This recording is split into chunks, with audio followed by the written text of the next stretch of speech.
Well, that was disappointing, but Minnesota lost 7-21. Not good. But Seattle improved to 8-5. Russell Wilson was 10 of 20 for 72 yards, a 3.6 average, no touchdowns through the air. Had an interception. He was sacked twice. Had a QBR of 47.5 and a quarterback rating of 37.9. On the ground, Chris Carson led them with 22 carries, 90 yards, and a 4.1 average and a touchdown. Russell Wilson 7 for 61 and a 40-yarder involved in there. Rashad Penny 8 for 44, 5.5 yards a pop. Mike Davis 3 for 22, 7.3 a pop, and Tyler Lockett had 2 carries for -3 yards, which totals to a whopping 42 carries for 214 yards, a 5.1 average, and obviously the one score coming from Chris Carson. Receiving, Tyler Lockett was our main guy. He caught 5 of 6 targets for 42 yards, 8.4 average yards per reception. His longest was 14. Nick Vanette caught his lone target for 12. George Fant caught a target tonight for 9 yards. Mike Davis caught his only target for 5. Ed Dixon caught his only target for 4. Jerron Brown caught his only target for nothing. And David Moore was targeted 5 times, ended up catching none. Now, they were 3 of 11 on third down. That's 27%. They were 1 of 4 in the red zone for 25%. They were 0 in the turnover margin and held the ball for 31 minutes and 41 seconds. Now, Minnesota falls to 6-1, although I believe because a lot of 6 and 7 teams are still in the 6th seed as the wild card. And Cousins, he was 20 of 33 for 208 yards, a 6.3 average yards per attempt, 1 touchdown, no interceptions, was sacked twice. QBR of 26.7 and a rating of 89. Those are 2 very different stats based on how they are. QBR is probably a little bit more accurate, to be honest. Cook led them in carries for 13 for 55 yards, 4.2 average. His long was 13. Thielen 1 for 8.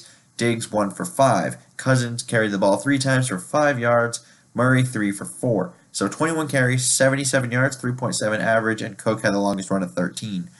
Now, Diggs was a leading receiver, catching 4 of 6 targets for 76 yards and 19 average yards per reception, and his long was 48. Thielen, 5 of 7 for 70, 14 per catch, and 35 yards was his long. Cook caught 5 of 7 for 28 yards. Tread got 3 of 3 for 16 yards. Conklin caught 1 of 2 for 11, even though he dropped the easier one of the 2. Rudolph caught 2 of 5 for 7 yards, and 3.5 yards a catch there. Robinson didn't catch his only target. That was a deep shot that wasn't really close. Now, they were 20% on third down, 2 for 10. They were 50% in the red zone at 1 for 2, 0 in the turnover margin, and they held the ball for 28 minutes and 11 seconds. Now, not number stuff, fun stuff. That's what we love over here. Now, offensively, I don't know what DeFilippo's thinking at this point. I think that was possibly his worst called game since he came to Minnesota. I don't think it was a good game at all. Quite frankly, I'm tired of the 4th and 1 motion a guy right between the guard and run up the middle. We've seen this forever now. I think since we got Zimmer, that might be more of a Zimmer thing. But there were other play calls. There was a different 4th and 1, I believe, or 4th and short, where there was a play action and it just didn't work. Where's that 3rd and short? Point is, it was a short situation and it just wasn't good.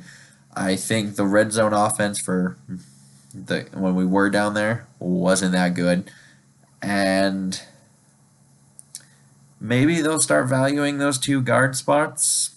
I don't know. They kind of got manhandled all night, and it doesn't surprise me. We've seen this happen. Some games it happens, some games it doesn't.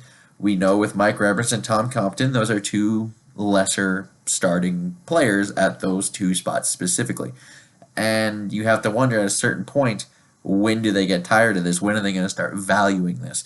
And I'm not sure they ever will, just because if they haven't valued it by now, will they? And I don't think Cousins played well by any stretch or means. I think he was one of the problems tonight, but I don't think there was much helping him.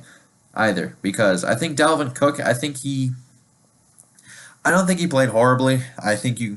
It's hard to judge running backs when the line is as big of a problem as it is, and I do blame a lot of the line for this. I blame play calling, and it's just not a good mix because you have Filippo who likes to throw the ball all around the park, but you don't have a line that can consistently protect. And when you want to run, you also don't have a line that's, they still aren't that good. So it's hard to run the ball.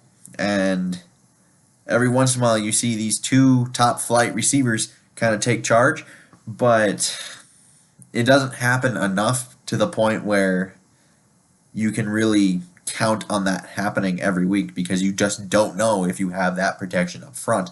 And it's been a problem all year. I think this is becoming more and more of a pressing issue and something they can't ignore. They seem to not address these spots unless it can't be ignored. They kind of ignored it until 2016, which 2016, that season was horrible. And then they had to address it. So they got Reef, Remmers, and Elfline. And then with Berger in the fold and Nick Easton coming on a little bit, it worked for 1 year. But this year you have Berger who retired, who was probably your most consistent lineman last year. Nick Easton gets hurt. You don't really replace Berger, who retired anyway. And you just say, well, Mike Remmers is the right guard at all times. And I am on record, I believe, for saying in the offseason even, that I am okay with Remmers at right guard as long as you had a plan at right tackle. But their plan at right tackle was Rashad Hill, and that wasn't right. And they had to get a guy in Brian O'Neill in the second round, and then they just didn't play him over Rashad Hill, even though Rashad Hill is not that good. And I don't know, offensively they need to make changes come this offseason. I know they're still in the playoff hunt, but I can't see them going too far there. But that's just me. Defensively, I think outside of rush defense, I thought they were actually pretty great for the most part. They did hold Russell Wilson to 72 passing yards, and they forced an interception, which was kind of just a brain fart on him for, it wasn't a good throw. It was not a good decision by him. And they kept it at 6-0 for most of the game, and then we just had no offense to capitalize on. And the problem was stopping their rushing attack was that was the thing you must do in order to, beat this team. They were the number one rushing team in the league, and they ended up getting 214 yards on you. So, it's like, once again, just short in these games a little bit, even though this one was more than just short. Usually they're just short, but I think overall, though, the defense played pretty well if it weren't for a possible controversial blocked kick and, a strip sack return for a touchdown. They really only gave up like 6-8 points in this whole game, by themselves. That's really good. And what Minnesota had to do today was pretty much hold the ball and convert on third down and in the red zone. They did neither. So you can't stop the run, you can't hold the ball, you can't convert. Leads to losses. And I do think a lot of this goes on Filippo still, because I did not agree with a lot of the things that he did tonight. I don't know about you guys. I'm not a big fan of the personnel they have and how they run it on the line specifically. And it just doesn't work. And just overall, I did expect to lose this game. I really did. I just didn't expect to lose it how it was lost and the way it was done. I think it just tells me that Filippo is not really the right guy in the Zimmer-led era here. And I think he needs to go as fast as humanly possible, pretty much. I know that won't happen this week or next week. We probably have to wait till after the season. But it's obvious that it's just not going to work between him and Zim. And it's almost like, well, he might be a head coaching candidate, so you kind of have to choose between him and Zimmer. And I would probably stick with the known quantity, you know, the known commodity here because I'm not seeing much in DiFilippo that inspires much hope for the future. And I would just say let some other team have this issue because I don't think it's going to work in Minnesota. I hope it works somewhere else for him after the year, but I'm just having a feeling that this is not going to work. I would like to know what you guys think down in the comment section below.